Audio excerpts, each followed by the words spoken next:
MF Tidge. The lack of perfect fits in your music makes you a terrible person. The meanest menace podcasting has ever known faces up to a new threat, the almighty James. Ah, my perfectly formed quips are bouncing right off him. MF Tidge forms an alliance with the most unlikely of individuals. I never believed the day would come where my greatest nemesis would come begging me for help, but this is a matter well beyond our years of rivalry. Make sure your boots are strapped on tight, because this battle will knock your socks off.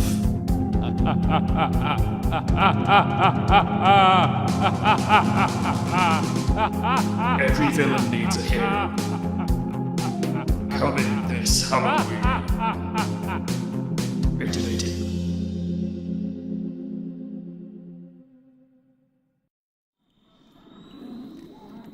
MF Tidge and the Nickhilist. Laughable. So far I've bested David Bowie and the whole panel of judges of Strictly Come Dancing. This'll be easy. Some of you may wonder what I plan to do with my newfound power. What will not make it to my new world? I have long followed the teachings of Theodore Adorno from his essay on popular music, so naturally all jazz will have to go. Country and western is folk for idiots, so that can go. Contemporary rap serves no purpose, but NWA and Eminem can stay. Anything with panpipes can fuck off. And finally, all French music, except for Bizet's Carmen. Oh, and anything to have ever featured in Eurovision. It's a beautiful vision, isn't it?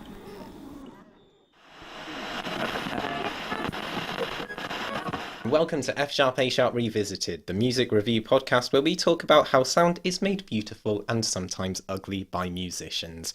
I am Joe, my co-host is Nick, and we are trying to stop James from taking over the world, but we thought we might as well do what we do every month anyway, and do a podcast where we talk about music and stuff. Yeah, I mean, he's only got some of the pieces, he hasn't got them all. Yeah, we don't have to worry just yet. Yeah, I'm sure it will be fine. Yeah, but today we've got a Halloween special. We've got some very scary albums to talk about. Yeah, and one that is not quite so scary, but is somewhat odd. Yeah. Well, I was thinking about this because we should introduce Clarence Clarity, Think Piece. That's the album we're going to be talking about, and I just wanted to talk about it as a new release. But thinking about it, despite it being very much a pop album, it does have some darker themes to it. And some almost Halloween-y sounds. And sometimes it is very able to make you feel a bit uncomfortable.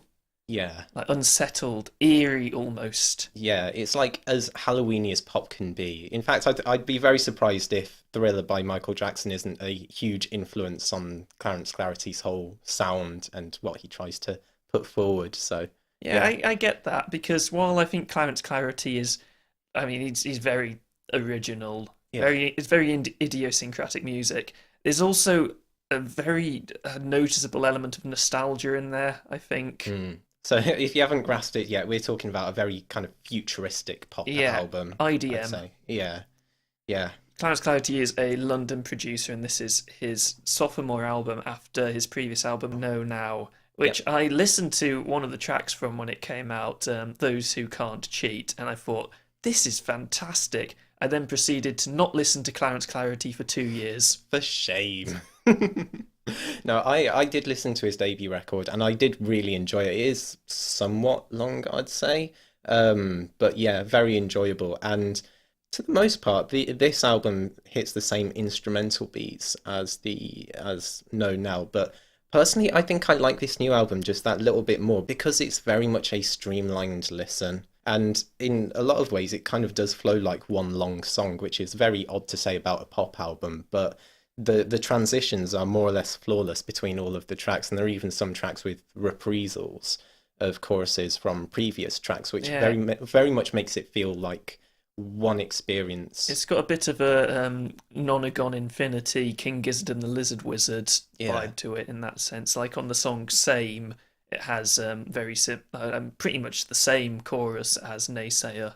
Yeah, track 4, yeah. And it's a very catchy chorus, I should say that. Yeah. I've been singing it on my way to work quite a lot. But yeah, I mean, I've been singing so much of that. I mean, the chorus that's first introduced in Adam and the Evil, the sins of our fathers, they start to add up. I've been singing that a lot over the last month. He is very good at his Yeah. choruses, is Clarence Clarity. Yeah. Ooh, girl, you make me feel like you've been fucking every... No, I'm not going to. I'm not going to carry on. But that chorus is great, and they're such earworms, and they're good as well. I think they like the lyrics to them aren't just your kind of like basic standard pop fare. They actually have some kind of emotional depth to them. From Adam and the Evil, there's this theme of original sin and guilt weighing down on people, which is quite a dark theme, really. So yeah, it's something I quite enjoyed. This is a personal thing, and I mean, you've already shown that this is not something you felt at all, but to me, with how many layers there are to his songs, I mean, he gets the layering so, like, he does it so well, how much there is going on. It almost felt like I would be, like, going out of my way too much to look into the lyrics on top of all the other things that are going on. Like, it would be too many things for me to process at once. So while I have sort of looked into the deeper meanings, it's not something I really take into the songs with me when I listen to them. Okay. I think, to be honest, I think that's absolutely fair enough because, I mean, something that I have had when experiencing this album is that I find it so easy to phase in and out of paying attention to it. And I'm not saying that as a kind of bad thing about the album, more as I find it very easy to like suddenly pay attention to it and be able to kind of understand everything that's going on. And there's a lot going on and I'm enjoying it.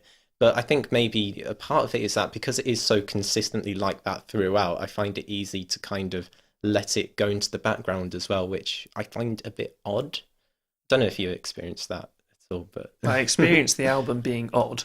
That's yeah. for sure. Well, it's very odd. Yeah. I also think it's like, as far as odd music goes, I think it's very accessible. Oh, very, very. Like with how ridiculously catchy some of it is, how danceable a lot of it is, and actually, I think Clarence Clarity. I mean, I'm sure he's got a human name. As I was saying, I think that his vocals are very distinct and actually really great part of the music he does. Also, on 2016, he's got one of the slowest vibratos I've ever heard. Yeah. Like Yeah. I can't do vibrato normally, let alone that slow. Yeah, it's amazing control. And and it works with that piece as well because it's with the piano, it just sounds like a dream at that point in the album fading out. I think it's great.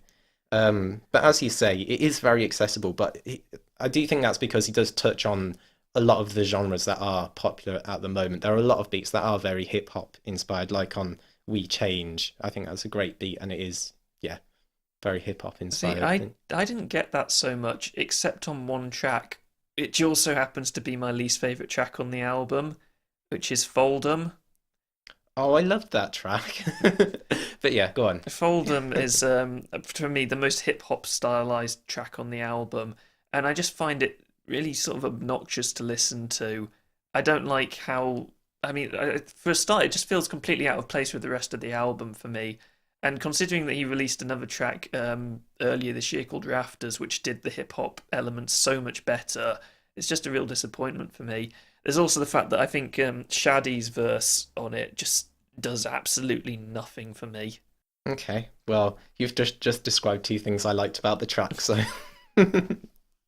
point of disagreement. But I love the bouncy, quirky bass synth combination in the song. Shaddy's verse, I thought, added a different flavour. I'm about to go on to another song which I reckon you've probably liked and I didn't like so much, which is Law of Fives. Yeah, I figured the fact that it's done in 5/8 time would set off your music nerd senses. It did. It very much did. But I really liked all the other aspects of it. The weird darkness. It was poppy but accessible. And again, like a lot of the other tracks on the album, I just like the whimsiness and the bounciness paired with all the odd and darker elements in the track. See, to me, this is the only song on the album that sounds sort of messy. Like I've said, there's so much going on in all of the tracks, but he always seems to keep it very, very well controlled, whereas this is the only one where I felt like he was just throwing ideas together and hoping they stuck. It's not the worst song on the album at all, and in fact, I do enjoy elements of it, but I think once the gimmick of it being in 5/8 is sort of ingrained in your head a little bit, the song doesn't have much else to offer. Okay.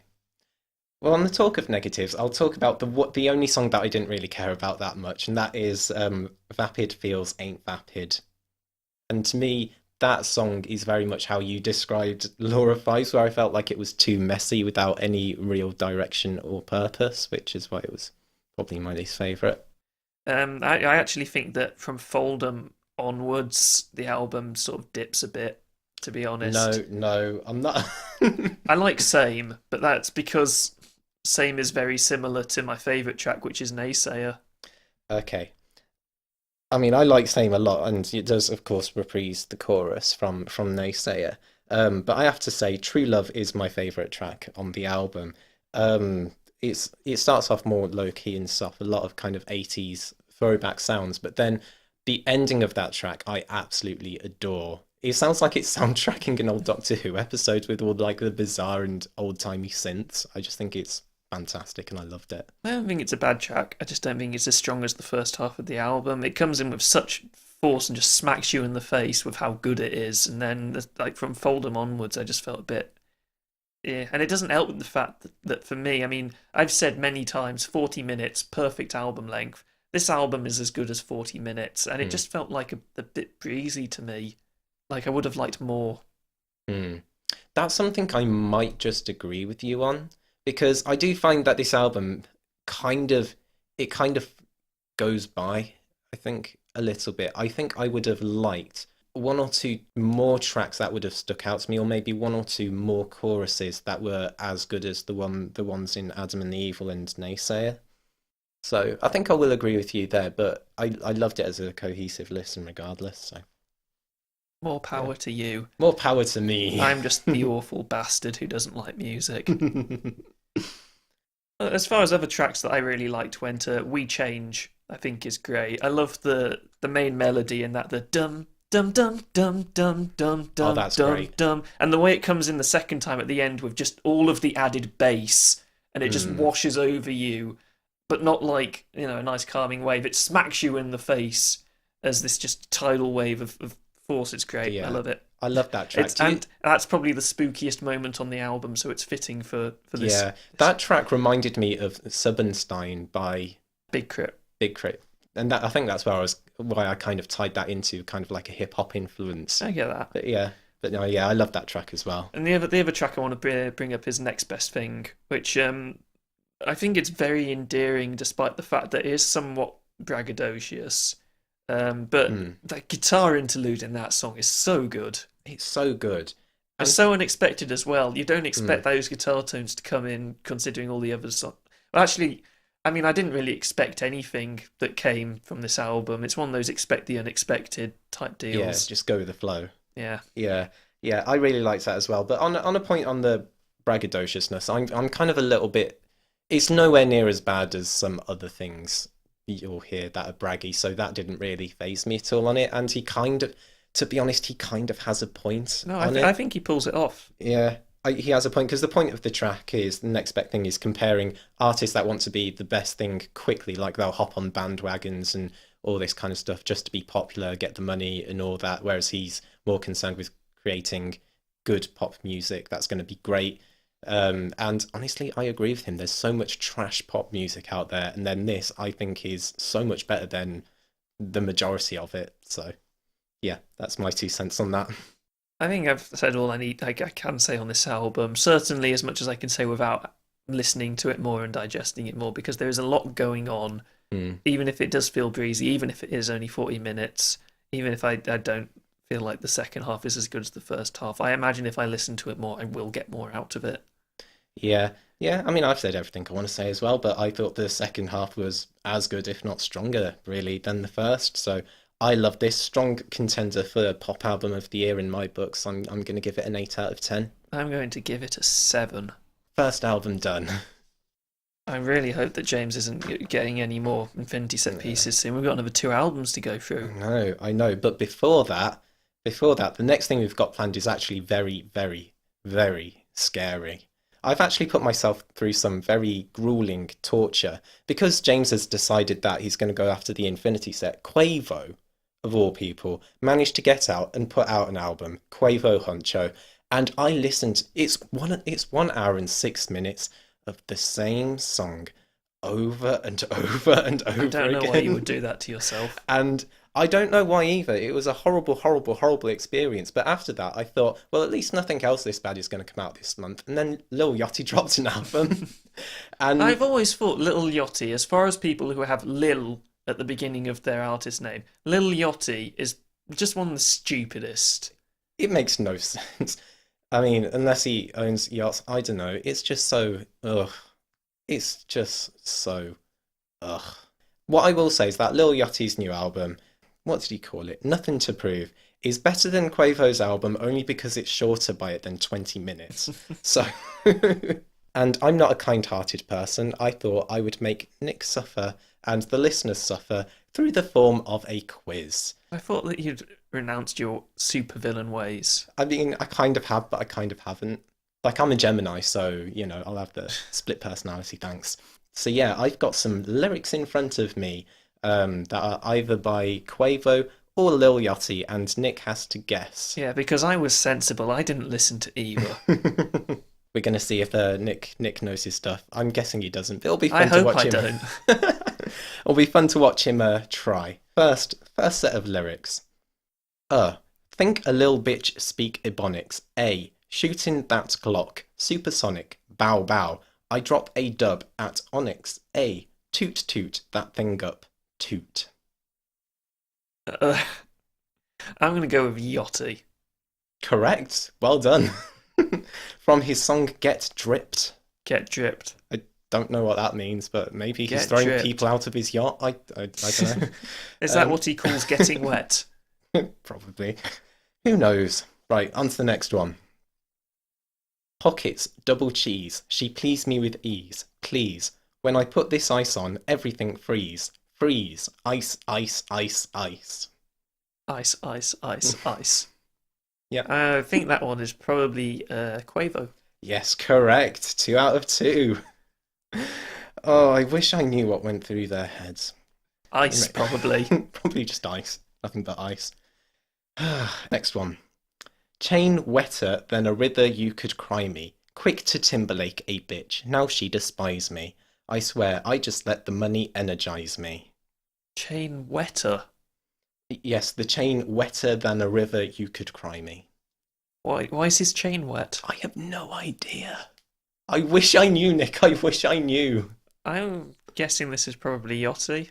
Ooh, incorrect. That's a Quavo. Oof. See, because Yachty is so water themed, you know, I thought Yeah, that's why I guessed Yachty. you'd think it'd be Yachty, but that was actually Quavo. See, I was looking through both their lyrics, and it was amazing how, like, just some of the similarities between them. Like, I couldn't tell them apart. So. Anyway, moving on. I came off from scamming and swiping. Steal from my neighbour, I'm trifling. Finna go cop me a raptor. Ride that lil bitch like a bison. Like a bison. See, I can't imagine riding someone like a bison. Like a Anyway. bison. What's so special about what? I don't get it. Is riding a bison different to riding a horse then? I Do you think, have to like see, he's saying ride that little bitch like a... Okay, you know, And also I think when I think of bison are big creatures. they're huge. He's Yeah. talking about this little bitch. I'm very confused by this. I'm going to say it's Yachty. Correct, that's Lil Yachty from his song St. Laurent YSL. You- To be honest, I'm having more fun just reading these lyrics out than I was listening to them. Anyway, you're 3 out of 4. Let's carry on. I'm up 15 mil. That's a fun fact. 15 mil. Bad beer. Where you from? Give me some. Yeah. Come back. Send me drum. Banana. Sorry, I'm not done. Oh no. Sorry. Banana. Catch a contact. Met Gala. Kanye. One. Come back. Run that. So what he's done is he's gotten a dictionary and he's just turned it to random pages and pointed at words. Yes. Oh, I could not keep a straight face at that. Sorry. That sounds like Quavo levels of stupidity, but by that reasoning it could also be Yachty levels of stupidity, but I'm going to say Quavo. Correct. It was Quavo. 4 out of 5. Oh, see, at this point, I would genuinely quite like to meet Quavo and just try and examine him. It fascinates me. Anyway, sixth set of lyrics. Big guap, streets on lock it up. They gone flock, they gone what? Non-stop. I told her pop, I told her who? Soda pop, twerk. Wow. Well, I mean, I feel like if I dissected those lyrics for a whole year, studying every single combination of words, every single syllable, I would get no more out of it than I just got from you reading it just now. Mm-hmm. Is that a Yachty? That's actually a Quavo. Oh. Quavo. 4 out of 6. We've got one more to go. Baby hol up, pull up, Lamborghini, lift the door up. Baby know I'm slime, real slime like a boa. Baby, you a dime, I put diamonds from your neck to your toa. Toa. Mm-hmm. Slime. Toa. Slime like a boa. Oh my, there's so many things wrong with this. Sorry, I should be letting you. Quavo. That's actually a Yachty. I mean, I'm not upset that I got that one wrong. There is so many things wrong with that line. Ah, snakes are not slimy. Oh, like it's so basic. Oh, anyway, Is it worse than Denzel Curry with like hummus dip? Like hummusy dip. Oh, it's I mean, it's up there. I think. Like, I really don't know about these people, Nick. I really don't know. My mind boggles. Maybe we should try reaching out to them and get them to explain their lyrics. I really wish that we need more Kendricks and Tylers, or at least mature Tyler now that he's gone through his childish phase. Actually, I mean, I suppose technically there is more Tyler the Creator music coming out later this year because he's doing music for the soundtrack of the new Grinch movie. Oh, I forgot about that. Oh yeah. When's that? I suppose that's coming out Christmas time, isn't it? Yes. Oh, Christmas albums reviews. Yeah, if we were to talk about Tyler the Creator's cover of You're a Mean One, Mr. Grinch. Yeah. That's such a weird sentence to say. I can't believe that's a thing. Yeah, I'm very interested to see how it turns out because I was actually, me and Nick were talking about this and I said I'm struggling to think of times when Rap for Kids has been good. But anyway, that might be a discussion for another time. Yeah.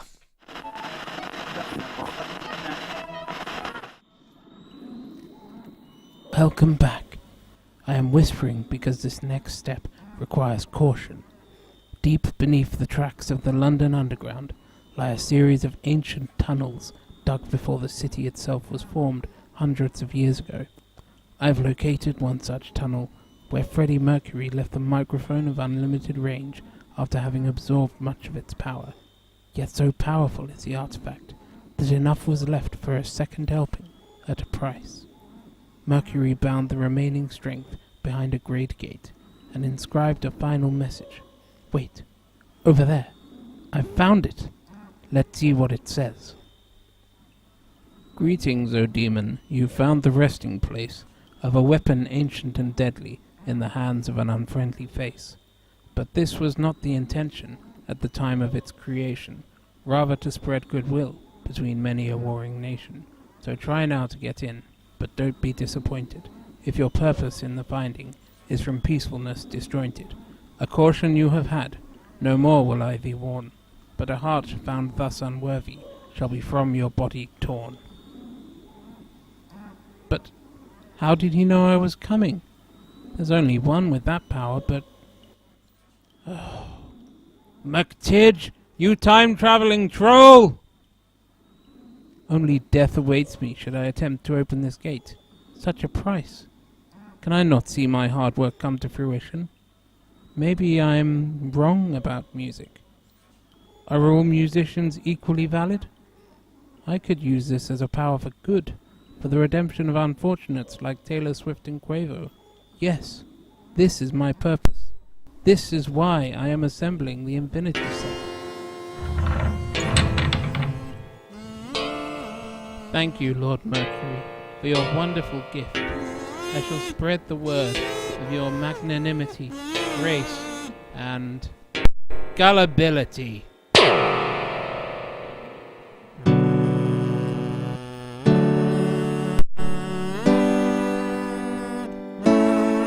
greybeards foretold my coming.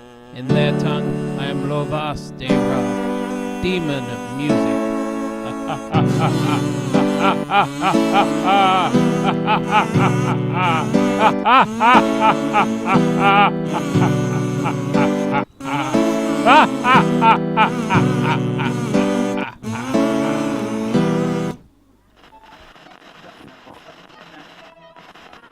As it is, we are going to move on now, and we are going to talk about an album which is spooky in the sense that it completely drains the happiness from my body.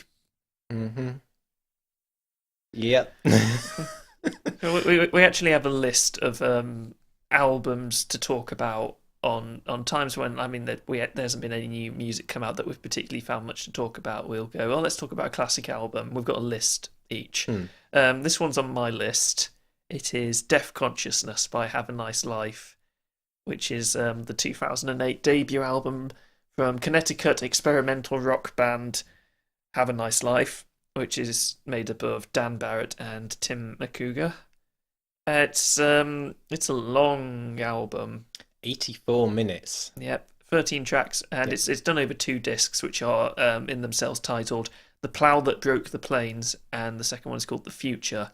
So I label it experimental rock band. They take on elements of drone, of post-rock, industrial, shoegaze. It sounds like the Industrial Revolution in song form to me.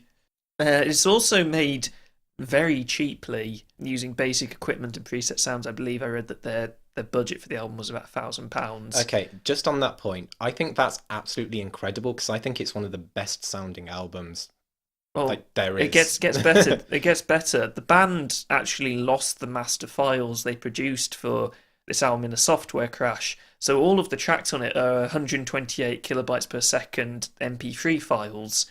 So very lossy files.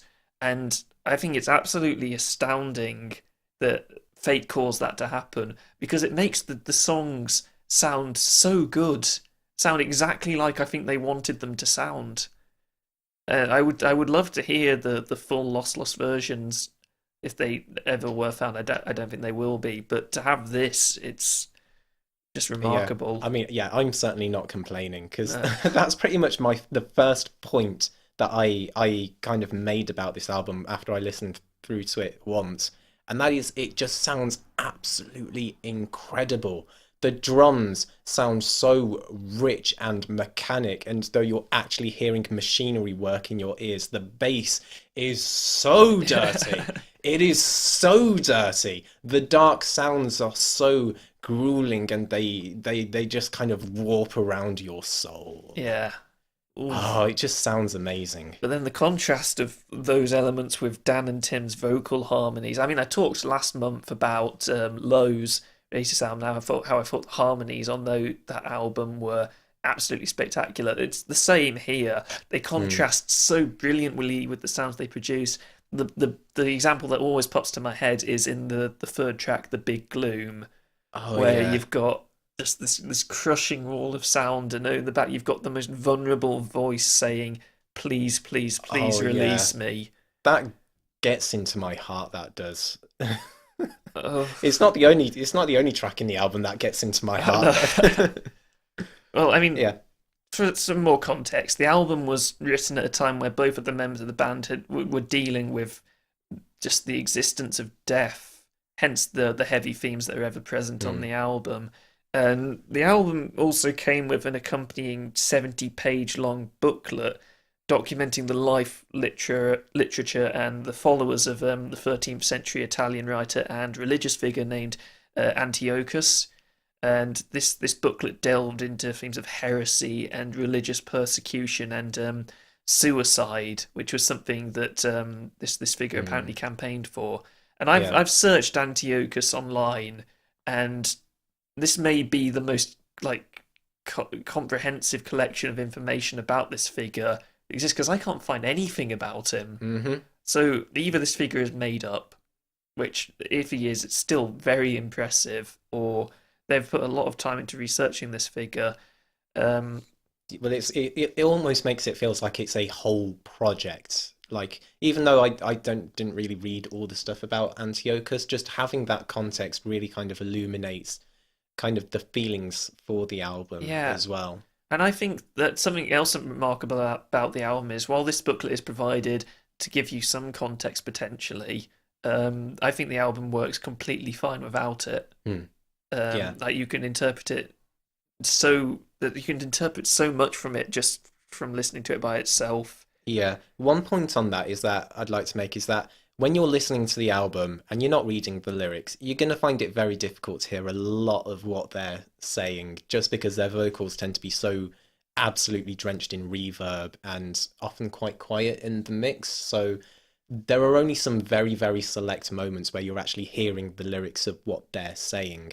But despite that, the sheer amount of mood that goes into the compositions, big absolute big mood, kind of gives you every ounce of feeling that you need to understand the kind of the pain and the hopelessness that is the feeling of this album. Yeah, I mean the lyrics on the album by themselves, if you just read them, would be enough to fill you with the big gloom. But yeah, with the compositions going over the top of them, it's almost unbearable at times. I mean, some of the themes on the album, for example, Blood Hail, the second track, is about human apathy and disassociation, and actually has entire verses dedicated to a story of killing God. Mm-hmm. The Big Gloom, which we've mentioned, is about the death of Jean-Paul Marat, which is the figure on the album cover. He was a radical journalist during French Revolution who had I believe, a skin condition, which meant that he had to spend all of his time inside this bathtub soaking his skin. Then there's the track Holy Fucking Shit 40,000, which references the suicide rate in America in the title. Can I just read out some lyrics to that song? Of course. And I've replaced my heart with metal parts and I'm working out just fine, but I can't get it to start. We're machines that breathe and weep and look really good, trained to kill. Which leads on nicely into the final track I was going to mention, Earth Mover, which is about an army of golems who wish to be mortal, who wish for nothing but death, and are taking that out in destroying the earth because they can't destroy themselves. Yeah. Wow. It's like, if you haven't figured this out yet, this is basically Nihilism, the album. Yeah, it's not a happy listen. It's not a happy listen, no. It's an album that I would recommend listening to as loud as possible to get the full force of it. Oh, yeah. Like, God knows I've listened to it probably too loud at certain points for certain moments in the album. Like, Earth Mover, I just referenced, has got the most insane climax. It's incredible. And it's so loud. And I'm so glad they saved that just for the final track. It's incredible. Because it comes in at first, like, it does drop once, then goes quiet, and then just drops again with the force of a hurricane, with this insane tremolo high note on the guitar, while the crunching guitars in the background. And then another context story which I need to tell is, the sustained bass note in the last 4 minutes of the song, just going through it, was actually the sound of, I believe, Tim chucking his bass guitar on the floor because he just couldn't deal with the emotion anymore and walking out of the studio, and they just kept it in.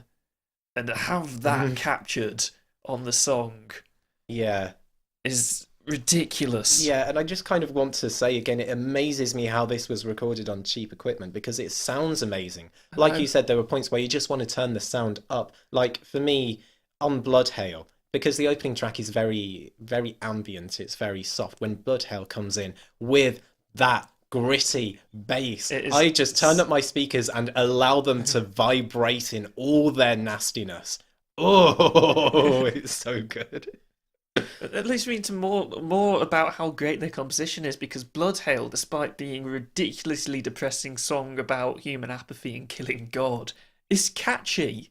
Yeah. It's really catchy, and I find myself singing along to it which is bizarre because I don't want to sing along to it. Mm. The lyrics in it just let me get some lyrics. Faces sweaty, arms and legs. What a glorious set of stairs we make. We kill everyone with arrowheads, arrowheads, arrowheads, arrowheads. Thank God that's over. There's so much that can be taken from that, and it's it's horrible. Yeah, if I remember correctly, this was actually on your favourites list that you did a while ago, wasn't it? Yeah. Blood hell. This Yeah. track was, I think, it was somewhere between 10 and 20. I think it was about 18, maybe no 11. I don't know, but definitely this is was one up of the there. songs I consider best in the collection of music I have. I mean, the post-punk bass, the hard-hitting, crunching drums, the lyrics, the guitar tones, and the superb vocals on top of it. Mm. It's just a perfect song. Yeah, I've got it highlighted blue on my on my sheet of paper, which means I absolutely love it. Yeah. That being said, there is another track highlighted in blue that we haven't mentioned yet on this album for me, and that's I Don't Love. Oh, I Don't Love is That song tears me up a little bit. It was a mistake me listening to this album this morning because I went to the gym and I thought, okay, I'll listen to Deathconsciousness because, you know, might as well kill two birds, one stone. I'm going to be talking about it a bit later. I nearly had a mental breakdown in the gym, and that was, yeah, probably not the best idea. But that song, it's just the melodies are so utterly mournful. Well, yeah, there's nothing else for me to say about it. It just kind of tears me up, really. Yeah. Well, something else that I think needs to be mentioned is the fact that this album, I mean, it is a long album, and it is very deliberately paced. Over half the tracks on the album reach the 6-minute mark, but it never feels long. It never feels long to me, which is absolutely astounding because I find albums long when they're 50 minutes. Yeah. It's such an astounding accomplishment for its length. I think that's because the second half, I think, is... Well, the second half is basically perfect. Basically perfect. I do think that this album does lull kind of in the second quarter just a little bit with Hunter and Telephony, because I just think those songs do go on like a tiny bit longer than they really need to. So that's pretty much my only criticism of this album. But then because the second half delivers again, and with the last 3 tracks being basically incredible, it finishes on such an amazing high that it's an amazing experience overall. I'll disagree with you on Hunter because that's one of my favourite tracks, but Telephony is I mean, if I did have to pick a song which was a least favourite, it would be that one, even though I think every single track on this album is incredible. Like you said, it's split into two parts on the second album. Perfect. I think that each disc feels simultaneously self-contained and perfectly complementary of the other, so it can be enjoyed either as an entire listen of 2 albums or listening to an individual CD, which is great. I'd just like to finish by reading some lyrics because the lyrics are amazing, and I haven't had enough sadness today, I would imagine. So I'm just going to read some bits from Earth Mover, which is a collective burst of all the previously visited themes and elements on the album. So you've got the ending lyrics, the final bit, the final vocals you hear on the album, which read, an army of the golems is stalking, now the heart's lands, eating all reality, producing only dust and sand. Nothing hurts them, nothing gets under their stone skin, and when their earthen mouths will open up, and just what words should come out but, we wish we were dead. That gives me goosebumps. Makes me want to cry. Has nearly made me cry many times. This is an album that I don't come back to as much as I do some of my other favourite albums because it is just too much at times to take. Yeah. And I can't imagine how hard it must have been for them to create this album. Yeah. This album has been very interesting for me to listen to kind of in the last few weeks because my mental health hasn't been amazing, admittedly. And I have been writing some very dark material myself in terms of songwriting. And this album, it's there is something warm about knowing. This is going to sound so bad that other people have had such struggles that can translate into music. This empty and devoid of humanity, really, like in terms of its themes and in terms of the mood it gives. But there's something actually quite hopeful in the fact that it's humanity that was able to produce this. I don't know if what I'm saying is making any sense at all, but it's just it's the fact that it's a human thing to feel this emptiness that makes it feel just not as empty to me. Yeah. So yeah, that's something else from that. I think that there are actually some moments of what could almost be called warmth on the album. The first track, the amazingly titled "A Quick One Before the Eternal Worm Devours Connecticut," is, I don't know how it somehow manages to set up the rest of the album without sounding much like the rest of the album. It's a very ambient track going on for 8 minutes of this guitar arpeggio and a few noises in the background, and it actually feels in a strange way comforting to listen to. There's also the track "There Is No Food," which I think is one of the scariest titles I've ever heard, which also has elements of warmth in its atmosphere. This is an album which sometimes makes me feel less good about the things that I write, because if people can make things this amazing on such a low budget, using such cheap equipment, having lost the master files, like, I have no excuses. Yeah, we all have no excuses. I can't talk about this album anymore because there's simultaneously too much to talk about on it, and too much. I don't want to do it injustice by just blabbering on. So yeah, what I will say is that it's a great album for soundtracking your Halloween and your mental breakdowns. Yep. So. If you're having a Halloween party, I highly recommend you put on Blood Hail. Yeah. I'm sure everyone at your Halloween party will have a wonderful time. Yeah. So yeah, I mean, I'm ready to give my score on it. It's a strong 9. It's a strong 9 from me as well. I've been trying not to give strongs or lights, but this is as strong a 9 as strong 9s can be. This is very, very nearly perfect. That was exhausting. God, I hope that I'm not going to feel up to this showdown with James that's going to come later on at this rate, let me tell you. No. Neither am I. Maybe we can have just a little bit of fun with the final album we're going to be talking about. Yeah, let's have something that's going to like really energize us for our confrontation. For at least a little bit. So the next album we're going to talk about. Well, actually, if you remember last Halloween, I decided to make Nick listen to one of my favourite albums of 2014, Symphony of the Vampire by Kamijo, which Nick struggled to take to because of the I mean, I thought it took itself too seriously. Joe just completely disagrees with me on that one, and the more I listen to it, the more I think, I mean, he's probably right, but I don't want to admit it. Well, yeah. So yeah, so I kind of thought, well, if not 18th century French vampires doing power metal, why not goblins? So okay, extreme metal can either take itself completely seriously in the case of bands like Behemoth, or not at all in the case of Nekrogoblikon, with their latest album Welcome to Bonkers. It is very much the latter. Yeah. Although there is a bit that I'll disagree with you on, but we'll get to that later. Okay, we'll get to that later. We'll start by saying I kind of adore this album. I just love how it actually sounds gobliny. Like, the vocalists have this kind of nasally touch to their voice, which sounds gobliny. That's one of the points I was going to make, is they've got the perfect vocal, like, screaming technique to just sound like goblins. And also, it's within the textures of the piece themselves. Like, I only noticed a couple of tracks that had kind of like harpsichord solos.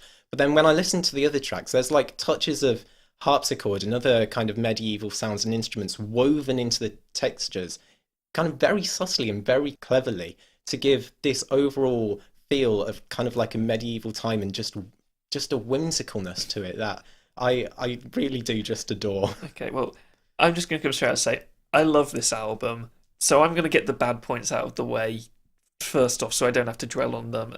Okay. The album title, Welcome to Bonkers, I don't think it quite lives up to that title. It is very silly, but I wouldn't go as far as to call it bonkers as such. It's not Igor, for example. Fair point. I also think that most of the insanity of the album's composition is prominent through the drumming, because it's mixed so ridiculously loud over the lead guitars, and that means that sometimes when the lead guitars are trying to shine, it feels a bit muted, which leads to my final point, and this is completely personal preference. I really wanted more insane guitar soloing. It pops up maybe twice on the album, and both times it's very muted under the drums, and I just think of bands like Death who got that down to a T. I would have liked a bit more of that. That's out of the way.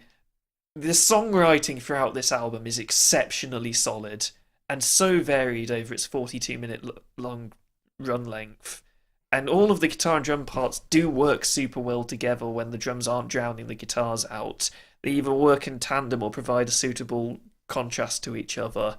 And then there's synth. There's synth that works.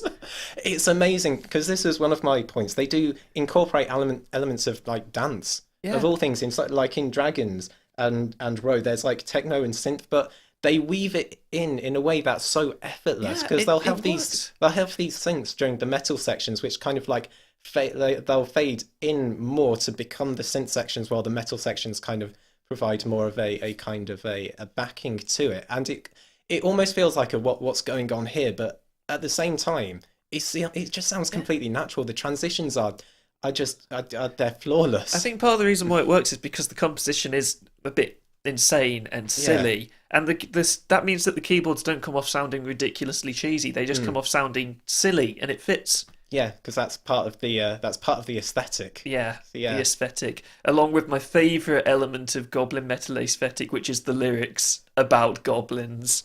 Oh man, they're so. I don't know whether this is where I should bring up my point now. But go on, ruin my day. Because I do love the lyrics, and the first couple of times I listened to this album, I just thought they were like really they're supposed to be goofy stories, until I realised that goblins is actually an allegory for mental illness in this album. Is that something you picked up on? I didn't get that goblins was an allegory for mental illness. I got it as a sort of a jab at a midlife crisis, because Nekrogoblikon have been making albums for about a decade now, and this final track, the track that's called Goblins, as blunt as it can be on this album, it's the track that's made me laugh more than any other track this year. But I think the lines, I've been spending too much time with goblins, just by itself, the very first line just makes me laugh. I see it as the singer of the band just sort of going, oh, this is how I'm spending my life. Okay, I just want to counterpoint that, because that's kind of the interpretation I got the first time, but I'm just going to read these lyrics in full. Okay. And I want you to try. I'm not trying to be preachy at you and try and get them to see your way, but I'll just read them out and see what you think. I've been spending too much time with goblins. I hear them whispering to me. Every time I try to solve a problem, there's just another goblin, all right, just another goblin in my life. But everybody just tells me I've got problems. They don't believe in goblins. They don't know that goblins are real.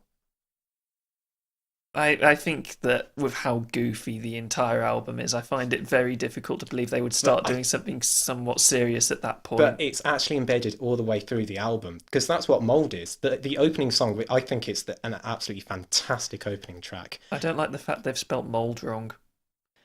Okay. It's spelled with it should be spelled with a U. I'm assuming they're meaning it as in mold, as in, moldiness, rather than you've got to mold into this sort of thing. But is that an American thing? I don't know. Well, if it is, they're still wrong. Okay, fair enough. Because that's initially kind of comes across as a fun song about letting mold grow, because it's moldy mold, because it's gobliny, and goblins live in mold, of course. But then I kind of listen to the lyrics, and they're about letting mold grow because you just don't care anymore.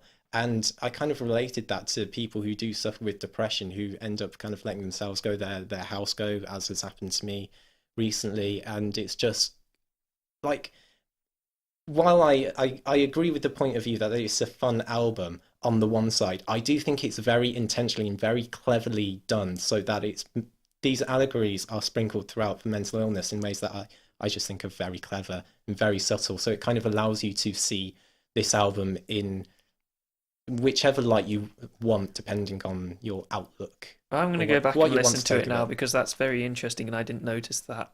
Okay. Can I go back to talking about how funny Goblins is? Because it's got the... Oh, dressed as goblins. Sorry, that's the different track, but anyway. The song Goblins has got the line, "It's a new day, a time for reconstruction, and time to gain a function. But here comes a goblin." No line has made me laugh more this year. And then you've got the triumphant ending with, "I still believe in goblins. I still believe in me. But mainly goblins." Yeah. Yeah. It's very funny. And also, just I want to point out while we're still talking about it, the delivery of the line, "They don't know that the goblins are real," with the higher end delivery of the word real, with the harmonies, is so damn good. It gives me goosebumps every time I listen to it. Yeah. But, okay, I'm just going to... Because I do like the final track, but the track that did make me laugh the most was Dressed as Goblins. Dressed as Goblins, dressed as Goblins, dressed as Goblins. And then there's a point in the song where they go, "It's such a fucking joke." Ha, ha, ha, ha. And I just find it so funny. But yeah. That's also one of the more, like, ridiculous compositions on the album. I don't know how they all keep up with each other.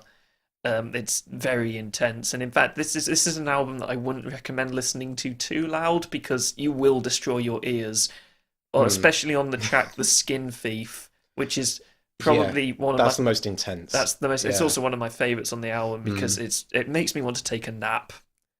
It's and the drumming on it, I don't know how his arms are still on. Yeah, like I noticed. I put the drums are particularly insane on the. I mean, they're pretty insane throughout the album, but the lyrics in the track.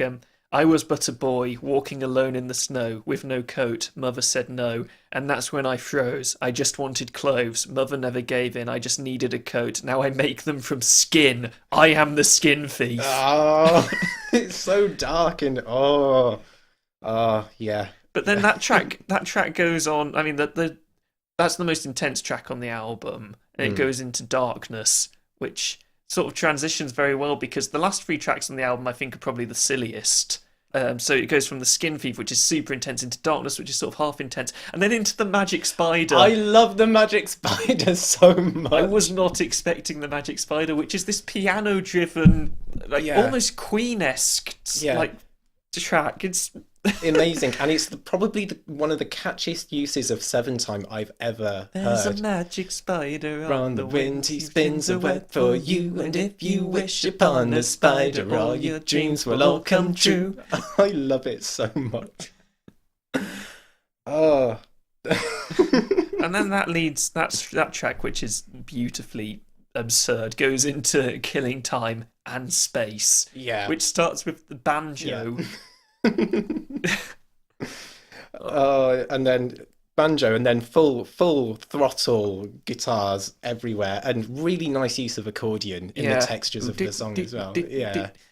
Yeah, there's a lot of bouncy rhythms in this album, which kind of adds to the whimsy. And I think, and another favourite of mine, the second track, "The Many Faces of Dr. Hubert Malbec," I think is fantastic with a great track title as well. Fantastic. Another one that I thought was an allegory for depression as well, but I've already talked about that, and I won't harp on about that too much because it's such a fun track at the same time. It almost feels like a death metal version of "We Are Number One" from Lazy Town. Yeah, I got that. But then it also goes into the third track, "Row," which has one of the darkest choruses I can imagine coming from a goblin metal band. It's quite intense to listen to, and it's just...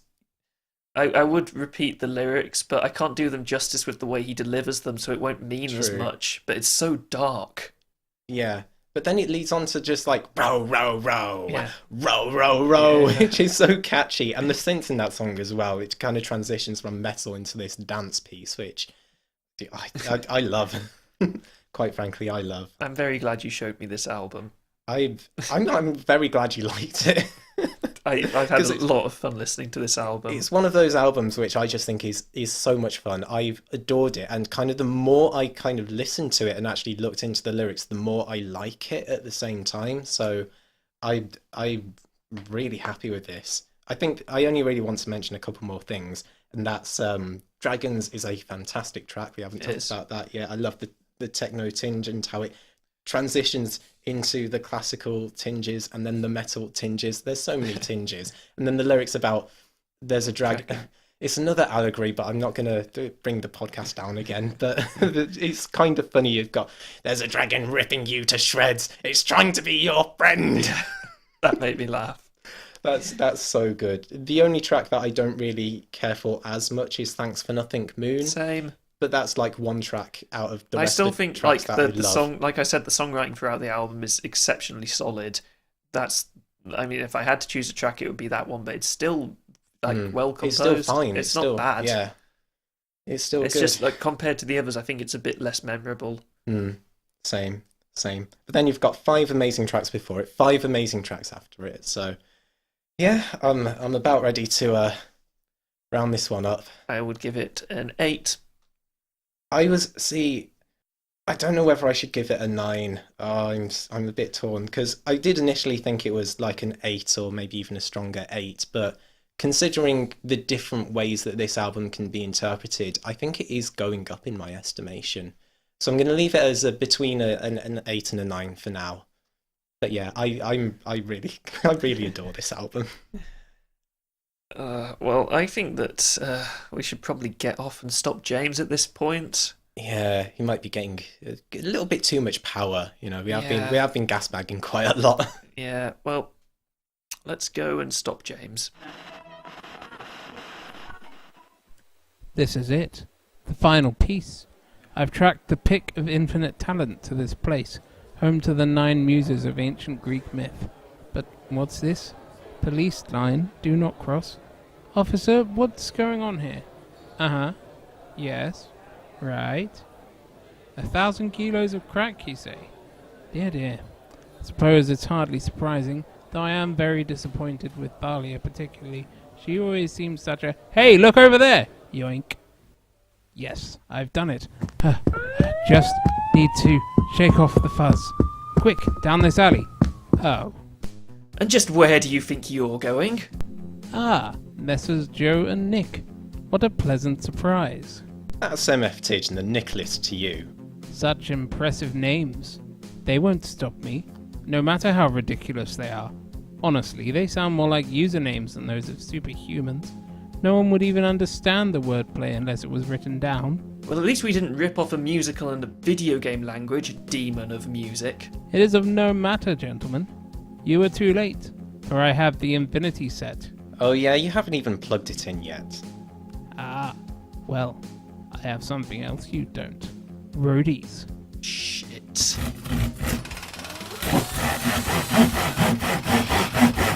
Ready, gentlemen? Please, go ahead. Yeah, we came here for a show. You'd better not disappoint us.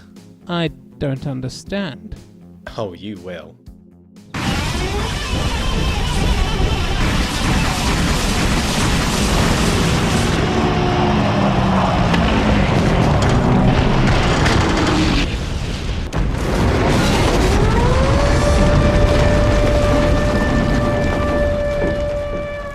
Is that it? It? Turn on that radio. Feel my power, mortals.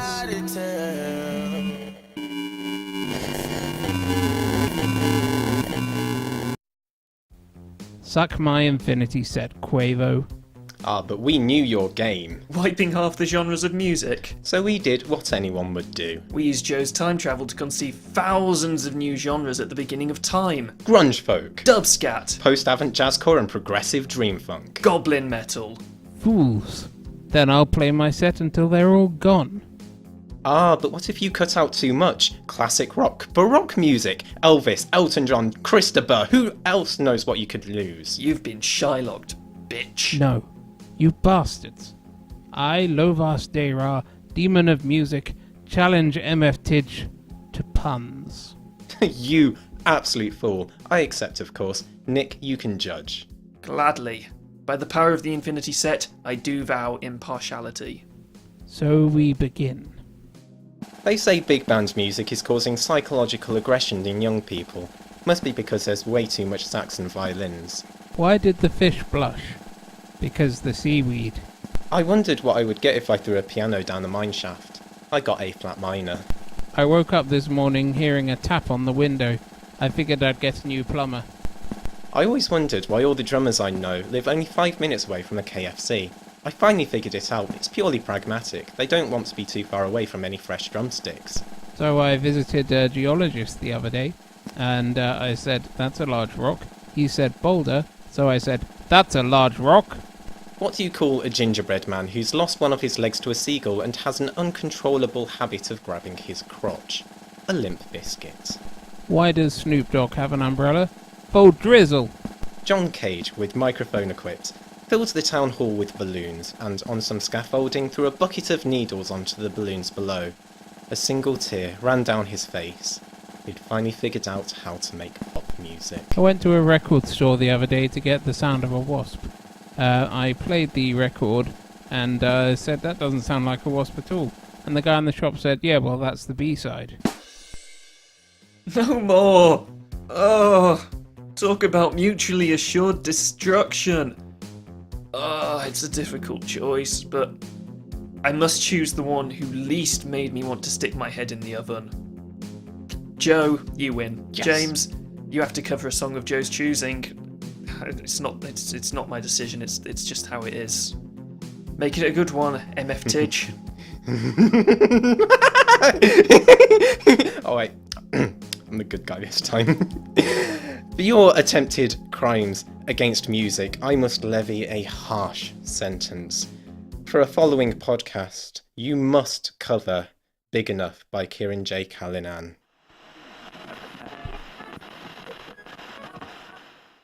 Wow, that was something. Can't believe you subjected me to that many puns.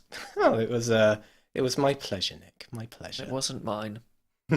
All we've got to do now is talk about the albums that we've listened to, which we haven't talked about, because there were quite a few that we sort of bounced off each other and decided that we wouldn't be able to talk about them like particularly thoroughly for whatever reason. I've actually listened to a lot of music this month, more so than I normally would. So compared to you, you haven't listened to much at all. I've basically listened to the new Kiari Pamu Pamu, which is still better than 95% of the pop music out there, but is her weakest album. So that's pretty much my one shout out the way.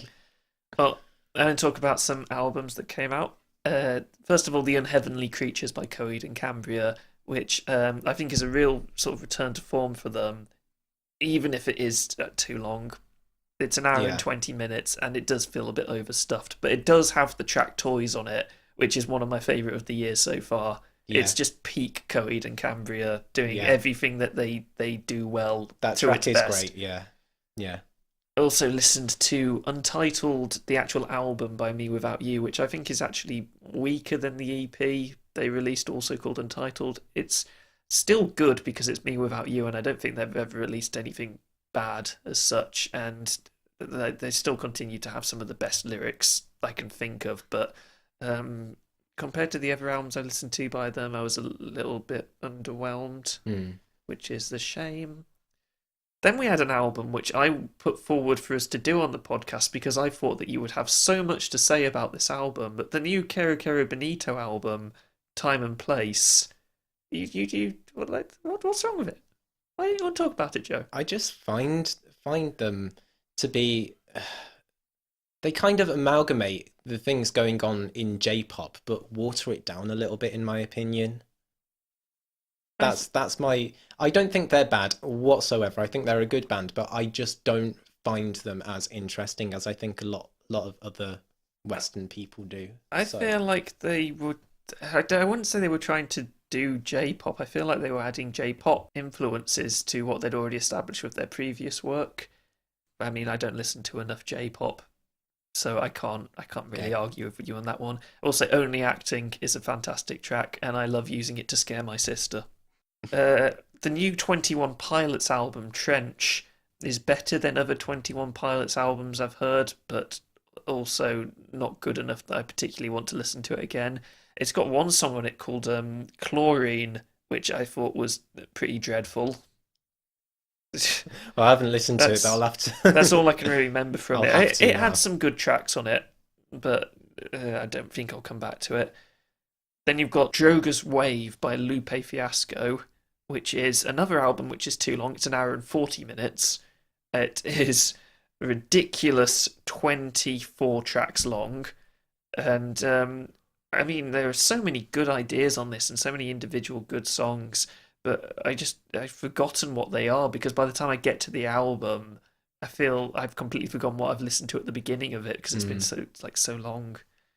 Also, Horrendous' new album, Idol, which is one I thought we could potentially do for the podcast, but we were already doing Welcome to Bonkers, and I think actually that's probably a better album anyway. But this is just good death metal. Daughters, You Won't Get What You Want is terrifying. A true Halloween album, and if I'd heard it before Friday, I would have suggested we do it for the podcast.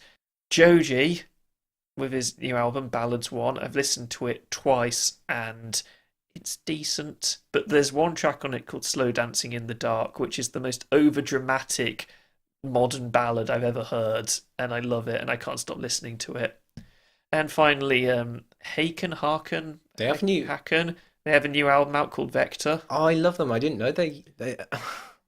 I need to listen to it. We wouldn't have had enough time to talk about it because it came out on Friday and it's an hour and 22 minutes long. 2 discs. Though actually, I mean, the second disc is instrumental versions, so it's not really 2 discs. Yeah, I think it's Haken. It's Haken. They do very, very complex, layered prog rock verging on metal. Yeah, The Mountain is a fantastic album. I love the Cockroach King from that. So one of their songs, Celestial Elixir, from one of their earlier albums, has got one of the best prog choruses I can think of.